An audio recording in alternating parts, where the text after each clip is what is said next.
It's time that we talk about swords.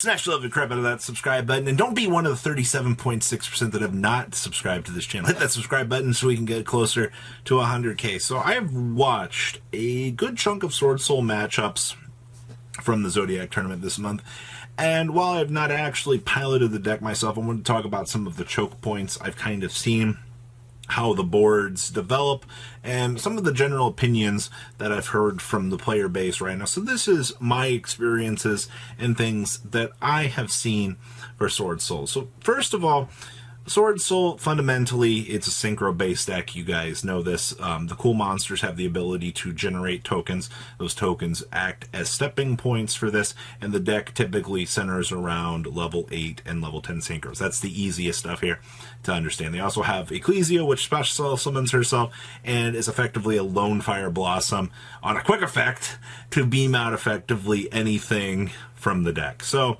that's really good. Alright, so I want to talk about some of the developments and some of the things I've seen for this deck. Now, the best one they have is the first token generator that allows you to draw a card. So basically, you just normal summon it, do your thing, reveal, make your token, and go into the level 8.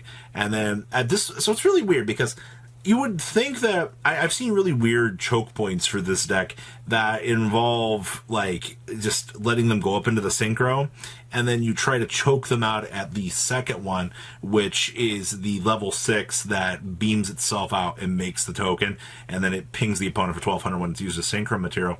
But I don't really know if letting them get the first synchro off is really the best call, because they're going to net the draw one. Depending on how they attempt to resolve the effects, is going to put you in an even worse situation. So basically, as soon as the first token touches down, I've seen people, obviously, that's where you want to token collector your opponent, alright, if you got it, alright, literally. Token collecting them just ruins their day. That's why you've seen some of the builds trying to play the instant fusion, or, oh god, you're not trying to play Ready Fusion in this deck because there's no level 4 tuner for you. So you just play the Instant Fusion to bring out the Magic Key monster so you can keep on playing the game once you get choke pointed out. Technically, if anything happens to your first monster and you can't keep extending, you're going to have a really bad time. So I've seen Effect Failure come up, or Imperm. Not always. Alright, not always does Veiler and Imperm come up on the first monster. That's obviously like why this deck tries to play Cross Out Designator, because you cross out, take care of the big guy, you know, which is Imperm, the deck is able to keep going on. But typically, 2 hand traps is enough to put this deck down. And when I say put this deck down, if you can basically stop the production of either them getting to a monster, honestly, think about this. They have the Lone Fire that tutors into any of them. The one guy is so easy to climb up with and get you a draw. And then you get burn damage burn on the level 6. So technically, if they don't open the Ecclesia and you're just dealing with the potential for the level 4, they also play another one that you can effectively banish from the graveyard to climb up and set up with. That's also relatively easy and accessible for the deck. But 2 choke points seems to be about it, unless your opponent's got the absolute gas, but that's pretty much how every deck works for the modern era of Yu-Gi-Oh! Now, I'm also seeing do I play Tenyi or do I not play Tenyi? And here's the thing. We just got we know we're getting Baroness because we recorrected the duels pack here, which immensely fixes the problems that I think a lot of players were expecting to have to deal without Baroness. So they patched that. So we are getting Baroness, which pushes the pure build up 1 notch. Now, some of the builds in the OCG I've seen that are just playing 2 copies of Vishuddha to extend out as a Dark Witch, I think is fine. Alright, you get more value out of just Vishuddha as an extender versus playing all the other Tenyi. So there's nothing saying that you can't play pure with the little splash of the dark, which is understandable. I kind of liked that idea in the long run, so there's that. But do I go all the way, a little bit of the way, or none of the way? and that's kind of interesting in and itself. But I think like the little splash to kind of give you access into like extra climbing material definitely is not a bad thing. So there's that. But from what I'm seeing, most of it is pushing towards either the splash of Vishuda or the other variant of just not playing it. Granted, like I said, I think the Tenyi version is cool, but now the crossout designators here, that means now you got to fit in, you know, more of your roundabout hand traps. You got to decide, well, do I take the risk? Obviously, you're probably going to play one imperm.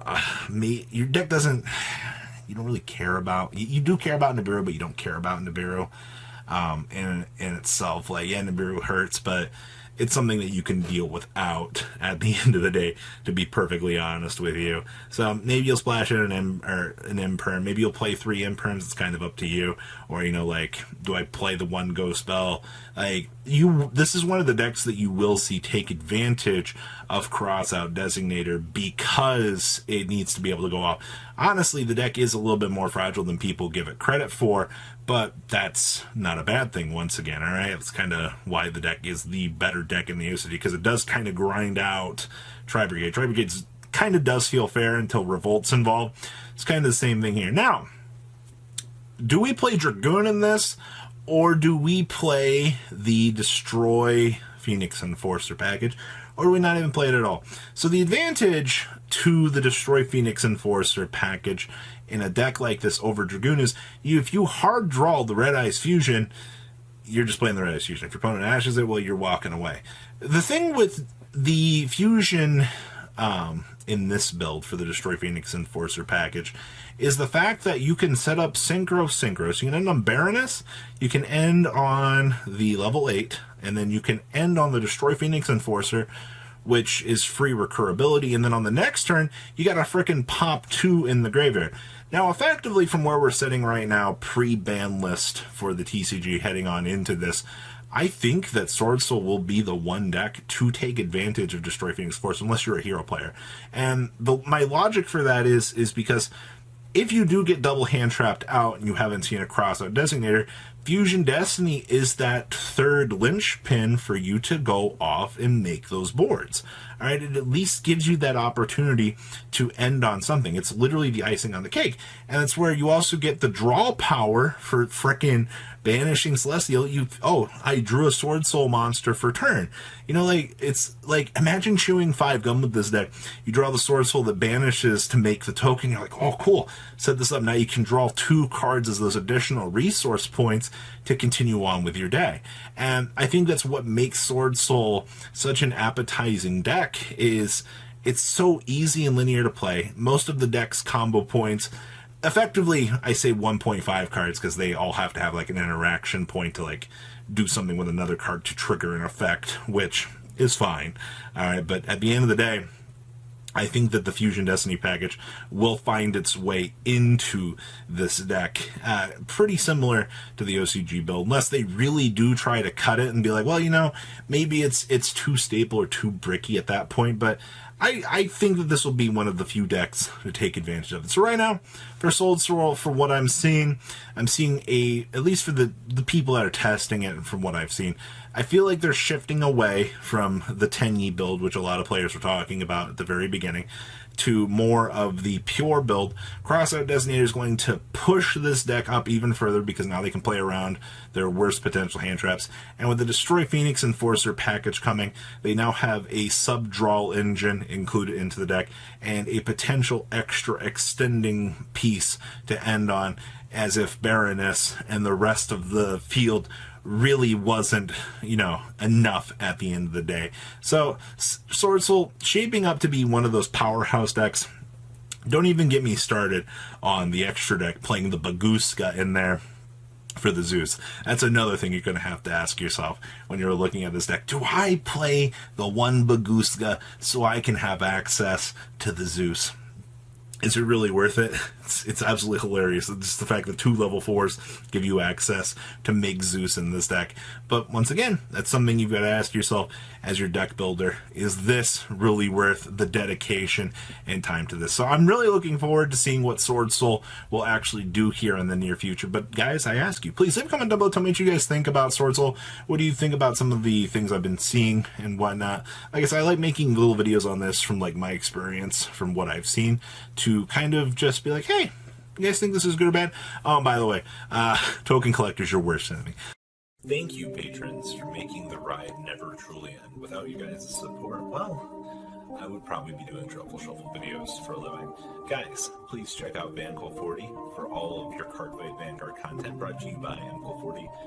And if you are looking to pick up singles, check out mcoolgames.com for your trading card game needs. Thanks for watching, everybody.